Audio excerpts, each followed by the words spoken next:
The fact Ajmer के Facebook page पर दर्शकों, आप जो ये तस्वीरें देख रहे हैं, ये एक डराने और एक दुखी होने वाली तस्वीरें हैं। जिस तरीके से एक बेगुनाह युवक की कल रूपनगढ़ में फायरिंग के दौरान मौत हो जाती है और मौत के बाद जो मृतक शकील है उसके परिजनों के ऊपर आर्थिक संकट आ जाता है और कहीं ना कहीं उनके परिवार के भरण पोषण की समस्या आ जाती है। शकील शेख मूलतः भीलवाड़ा का रहने वाला है और अजमेर के रूपनगढ़ में वह वेल्डिंग का काम करता था। कल जिस तरीके से रूपनगढ़ गांव में फायरिंग में शकील की मृत्यु हुई, वो उस शकील का इस फायरिंग की घटना से कोई लेना देना नहीं था। वह अपनी दुकान पर वेल्डिंग का काम कर रहा था। अब सबसे बड़ी बात और सबसे बड़ी समस्या यह है कि शकील के 4 बेटा बेटी हैं, 2 बेटी 2 बेटा और एक बेटा जो कि बोल सुन नहीं सकता, मुख बधिर है। ये देखिए अपनी माँ को किस तरीके से उठाते हुए ये तस्वीरों में नजर आ रहा है। और शकील की बीवी जो कि बेसुध होकर यहाँ पर पड़ी है, अपने पति की मृत्यु के बाद जो इंसाफ की मांग को लेकर वो बेसुध होकर यहाँ पर पड़ी है। तस्वीर अपने आप में बयां कर रही है एक छोटा सा 4 साल का बच्चा जो कि अपनी मां को उठाते हुए नजर आ रहा है और शायद इसे तो पता भी नहीं कि इसके पिता इस दुनिया में अब नहीं रहे। ये है 4 वर्षीय बच्चा जो कि बोल सुन नहीं सकता है। परिवार के ऊपर आर्थिक संकट यहाँ पर आ चुका है। एक बच्चा ये है, इसकी 4 वर्ष उम्र है, इसकी 6 वर्ष है और एक बेटी जो कि यहाँ पर 10 वर्षीय ये है, एक बेटी ये है 8 वर्षीय। चारों बच्चे और जो उसकी पत्नी है, इनके ऊपर जो कि आर्थिक संकट यहाँ पर खड़ा हो चुका है और काफी परेशानी की हालत में ये यहाँ पर हैं। ये देखें किस तरीके से जो बच्चा है बोल नहीं सकता, अपनी माँ को उठाने का प्रयास यहाँ पर कर रहा है। बिल्कुल ये एक मार्मिक दृश्य आप तस्वीरों में देख रहे हैं। जिस व्यक्ति का उस घटना से कोई लेना देना नहीं था और वह आज इस दुनिया में नहीं है। परिजनों का रो रो कर बुरा हाल है। ये देख सकते हैं उनके परिजनों की आंखों में आंसू यहाँ पर लगातार बह रहे हैं। रो रो कर इनका बुरा हाल है और सभी की मांग कर रहे हैं कि उनके जो बच्चे हैं, उनकी जो पत्नी है, वो अब किस तरीके से अपना घर का भरण पोषण करेगी, किस तरीके से 2 वक्त की रोटी का इंतजाम होगा।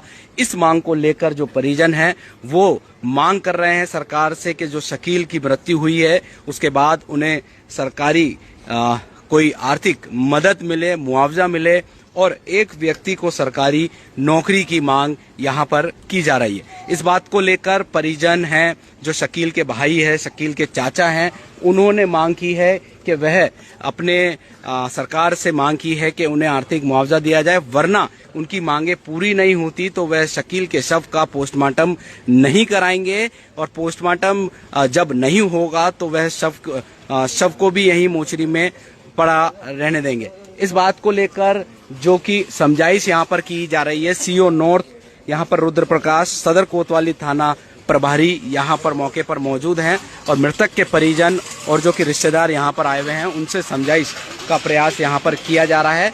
फिलहाल जो समझाइश है वो यहाँ पर नहीं हो पाई है अभी तक।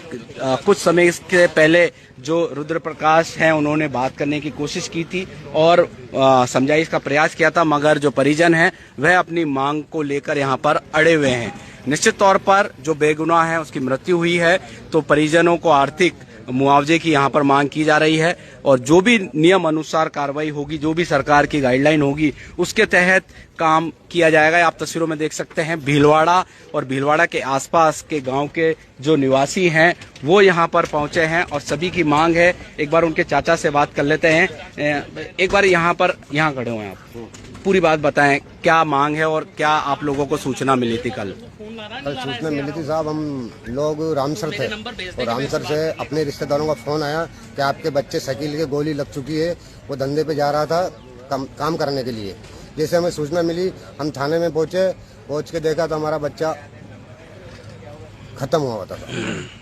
और हमारी सरकार से ये मांग है कि जब तक हमें मुआवजा नहीं मिलेगा, नहीं तो हम डेड बॉडी लेंगे, ना हम पोस्टमार्टम करने देंगे।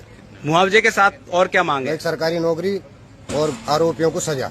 जी जी तब तक आरोपियों को सजा नहीं होगी और हमारी मांग पूरी नहीं होगी, तब तक हम धरने पे बैठे रहेंगे। अच्छा, आप ये बताएं, जो शकील के परिवार की क्या स्थिति है? कौन कौन फैमिली मेंबर है? और एक बच्चा बताया जा रहा है मुख बधिर है, बोल सुन नहीं सकता, पूरी बात बताएं। 2 बच्चे हैं, 2 बच्चियां हैं, एक बच्चा गूंगा है और कोई नहीं है परिवार में। एक बड़ा भाई है, वो अलग रहता है और इसका कमाने वाला कोई नहीं। स्थिति मकान रहने के लिए मकान भी नहीं है, टपरी डाल के रहता है और कोई सुविधा नहीं है।